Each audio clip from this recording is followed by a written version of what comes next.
আস্তে আস্তে আমার বুক লিস্টে অনেক কিছুই অ্যাড করতে পারতেছি। এগুলো ক্ষুদ্রই, তিল সামান্য। তিলকে তাল বানাইতে হবে, তাহলে গিয়ে জীবন সার্থক হবে। তো আজকে মোটামুটি ট্যুরের শেষ দিন, আর আমরা নতুন ব্রিজ ক্রস করতেছি। আর আমার বাসাটা ঠিক ওই যে বড় বড় বিল্ডিং তিনটা দেখা যাচ্ছে যে ওইখানেই, ওটার আশেপাশেই।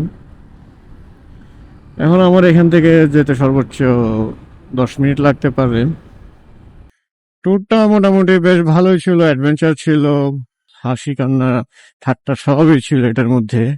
কান্নার কথা বললাম, গাড়ি প্রথমে ঢুকতেই ছোটখাটো ইনসিডেন্ট হলো। হাসি তো আমাদের থাকেই সবসময়। আর অ্যাডভেঞ্চার তো কেওক্রাডাঙের সেই খাড়া চূড়াগুলো অস্থির লেভেলের পিক। আমি খালি চিন্তা করতেছি আমার এই গাড়ি নিয়ে আমি কেওক্রাডাং চলে গেছি, সাথে পিলিয়ন নিয়ে, যা বেশ গর্বের বিষয়।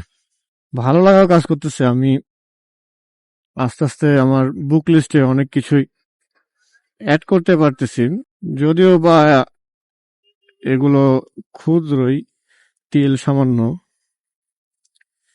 তিলকে তাল বানাইতে হবে, তাহলে গিয়ে জীবন সার্থক হবে।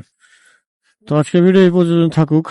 আল্লাহ ভরসা, ইনশাল্লাহ পরবর্তী ভিডিওতে দেখা হবে, হয়তো বা রাইডের ভিডিওতে, না হয় আরেকটা ট্যুরের ভিডিওতে। ততদিন পর্যন্ত আল্লাহ হাফেজ।